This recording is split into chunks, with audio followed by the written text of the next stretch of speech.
your remarks in this context, from the idea of critical theory to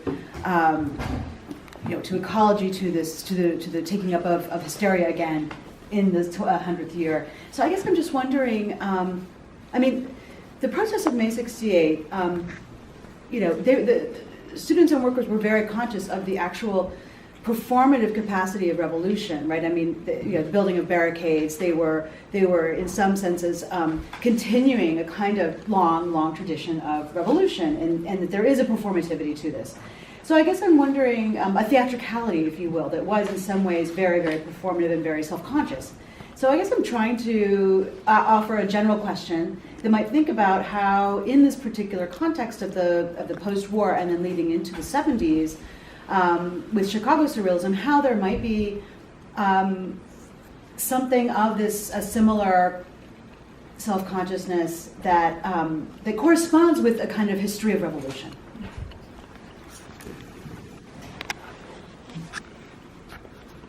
I'll say something briefly. One of the things that I've been most inspired by studying Chicago Surrealism is the way it adapts surrealism for local history stories, and so linking the unbelievably important radical Chicago past to surrealism's history.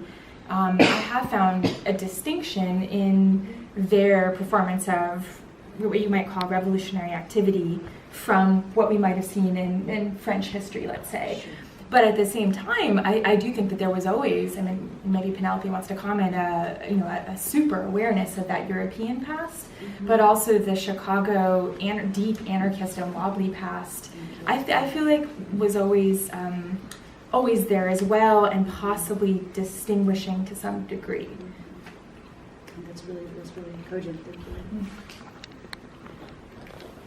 I guess I would probably answer that with reference to, this links with some of the discussions about critical theory, but Walter Benjamin's insight that the surrealists exploited these moments of profane illumination. So there's points at which the orthodox left could no longer kind of accommodate their particular strategies and techniques, and so surrealism always kind of went, in my mind, it parts from the French Communist Party and the Orthodox left and explores all these alternative methods of opposition, subversion of revolution, what Benjamin calls profane illumination. And what I find so interesting in the 1960s is suddenly these are kind of general strategies of opposition and subversion. The old left is giving way to the new left, and surrealism's decades worth of kind of track record of exploring these alternative modes of dissent that explore pleasure, that explore performance, that explores kind of theatre and spectacle. All of a sudden, surrealism is kind of in vogue and at the cutting edge, where so what had made it kind of lag behind and have this problematic relationship with the organised left,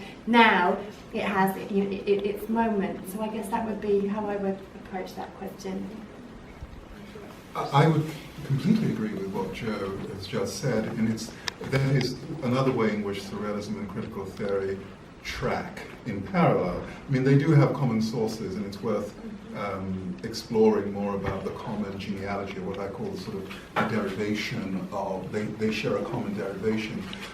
But when critical theory begins to emerge in Frankfurt in the 1920s, its first task is to address itself to why did the prediction of the collapse of communism, that's an interesting slip, the collapse of capitalism fail?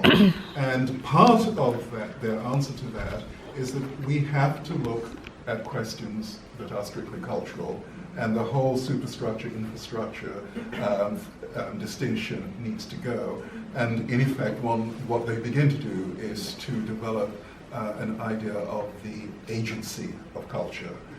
Well, that is what the surrealists were doing. They were developing a sense of the agency of culture, and that is what the 1960s revolt, partly in some cases inspired by surrealism, but independently as well, develop this sense of the agency of culture and the whole language of libidinal politics that begins to develop. So I think that surrealism and critical theory, even when their language diverges, they are both concerned with structurally the same things.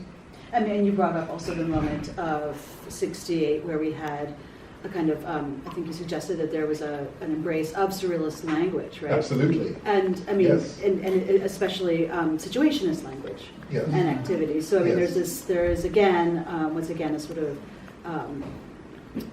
absorption of techniques derived from a long history. Yes, and so, can yeah. I say briefly as well, Yeah. also in response to what Joe said and Jennifer, that when Breton visited Haiti, he gave a series of 12 lectures that have been available in the complete works for some time. And there's a remarkable passage in the very first lecture when he is acknowledging the invitation of his host. He says, and he's thinking about the extraordinary surrealist writing and art that's come out of Haiti and also Martinique. He says, it's not for me to bring surrealism. It's already here, right? He goes to the trouble of saying it's already here. And he says something similar in another context about Hungary, Mexico. But the point, he makes the point more than once that there's a kind of surrealist imaginary in every culture.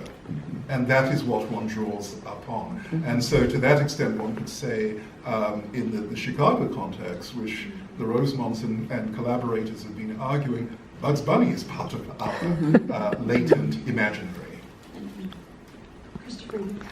Yeah, well, just thinking about the performative aspects, I think his Earth First and Surrealist slogans, no jail for whales, hands off Antarctica, let there be rules, for instance, are pretty good examples because they both, I mean, they draw upon a very self-conscious performative rhetoric that's present in both the Wobblies and Earth First, but then they also combine that with very specifically surrealist perspectives in a very sort of self-conscious ways, and I think that's, I'm really fascinated by this, what must have been a sort of negotiation between Earth First and surrealists in, because some of the tracts really diverged quite a lot from the view of nature and animals that are present in the environmental movement and go into these sort of pretty, speculative territories that are not just about possibilities of communicating with animals, but about essentially positing animals to be surrealist beings in themselves.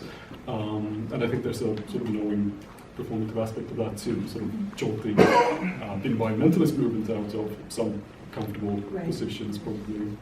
It's interesting, pushing things absolutely forward by that.